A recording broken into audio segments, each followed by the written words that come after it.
നല്ല വിജയപ്രതീക്ഷയുണ്ട്. എങ്ങനെ ആരുടെ ഭാഗത്തുനിന്ന്? ഞങ്ങളെ പാർട്ടിൻ്റെ അങ്ങനെ വിമർശനം എവിടെയും വന്നിട്ടില്ല. ഈ രണ്ട് മണ്ഡലവും നല്ല വിജയപ്രതീക്ഷയുണ്ട്.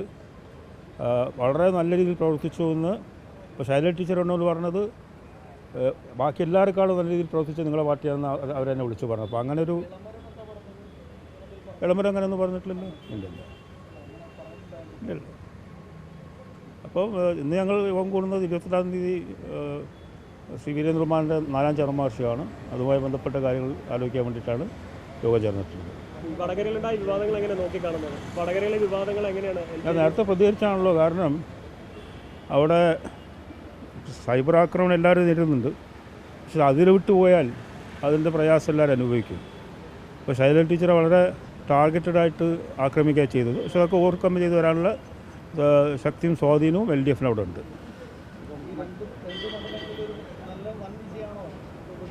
അതെ, നല്ല ഭൂരിപക്ഷം ജയിക്കും.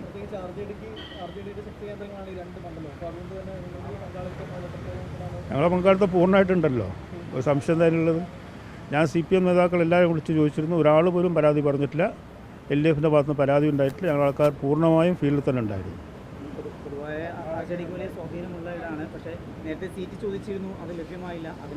അതൊക്കെ പ്രതികരണം ചെയ്ത് പറഞ്ഞു കഴിഞ്ഞാണല്ലോ കഴിഞ്ഞ തവണ. പിന്നെ ചോദിച്ചുകൊണ്ടിരിക്കണോ? ഇല്ല, തീർച്ചയായിട്ടും ഇല്ല, ഒരിക്കലും ഉണ്ടായിട്ടില്ല.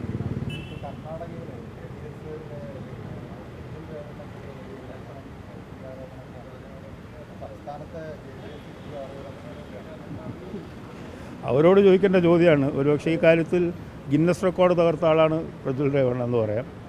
അദ്ദേഹത്തിൻ്റെ ഗ്രാമത്തിൽ നിന്ന് സ്ത്രീകൾ, അപമാനിതരായ സ്ത്രീകൾ, അവർക്ക് രക്ഷയില്ലാതെ അവരവിടുന്ന് നാട് വിട്ടുകൊണ്ടിരിക്കുകയാണ്.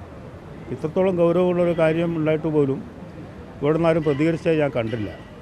വളരെ ദൗർഭാഗ്യമായ, വളരെ അൺഫോർച്ചുനേറ്റ് ഇൻസിഡൻ്റാണ്. പ്രത്യേകിച്ച് നിരാലംബരായ സ്ത്രീകളെ ഇത്തരത്തിൽ പീഡിപ്പിക്കുക എന്ന് പറയുന്നത് ഒരിക്കലും അംഗീകരിക്കാൻ സാധിക്കില്ല. അദ്ദേഹത്തിനെതിരെ ശരിയായ നടപടി ഉണ്ടാകുമെന്ന് ഞാൻ പ്രതീക്ഷിക്കുന്നത്. ഞാൻ സംസാരിച്ചിരുന്നു പലതവണയായിട്ട്. ഇപ്പോൾ ഒരു പ്രാദേശിക കക്ഷി ഉണ്ടാകണമെന്നാണ് പറയുന്നത്. ഞാൻ പലതവണ ഈ കാര്യം പറഞ്ഞതായിരുന്നു. ഞങ്ങളുടെ ഭാഗത്ത് നിന്ന് വളരെ ഓപ്പൺ മൈൻഡാണുള്ളത്. ആ കാര്യത്തിൽ യാതൊരു ഞങ്ങളുടെ ഭാഗത്ത് തടസ്സമില്ല.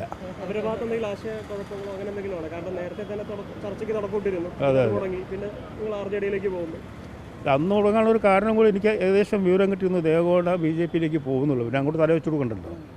അത് നേരത്തെ തന്നെ നമുക്ക് വിവരം കിട്ടുമല്ലോ എന്തൊക്കെയാണ്. കാരണം എന്താ വെച്ചാൽ അദ്ദേഹത്തിൻ്റെ കഴിഞ്ഞ 3-4 വർഷത്തെ പ്രവർത്തനം വരെയായിരുന്നു. ഇപ്പോൾ പാർലമെൻറ്റിലൊക്കെ രാജ്യസഭയിലൊന്നും അദ്ദേഹം പിന്നെ NDA ഗവൺമെൻറ് എതിർക്കുകയോ ഒന്നും ചെയ്തിട്ടില്ല.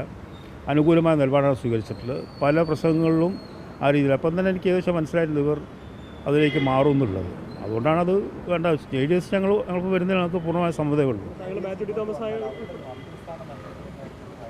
അതെങ്ങനെയാ?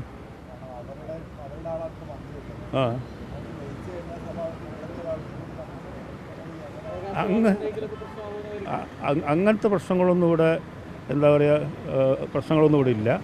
അതൊക്കെ ഒരു പാർട്ടിയെ കഴിഞ്ഞാൽ പാർട്ടി തീരുമാനിക്കും. അങ്ങനെയാണല്ലോ ഒരു രീതി. അല്ലാതെ പിന്നെ വേറെ രീതിയിൽ ആശങ്കയ്ക്ക് വകയൊന്നുമില്ല. അവർ തീരുമാനിച്ചാൽ മതി, ഇത്രേ ഉള്ളൂ. കഴിഞ്ഞ തവണ തന്നെ JDS ആയിട്ടുള്ള അതിന് സമയത്ത് സംസ്ഥാന പ്രസിഡന്റ് സ്ഥാനം വരെ അവർക്ക് കൊടുത്തതാണ്.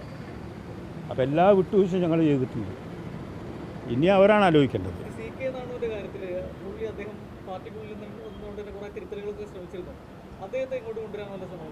ഞാൻ സംസാരിച്ചിട്ടുണ്ട്, നോക്കാം. അദ്ദേഹത്തിനൊരു ക്ലാരിറ്റി വന്നിട്ടില്ല എന്ന് തോന്നുന്നുണ്ട്. അതുകൊണ്ടായിരിക്കും.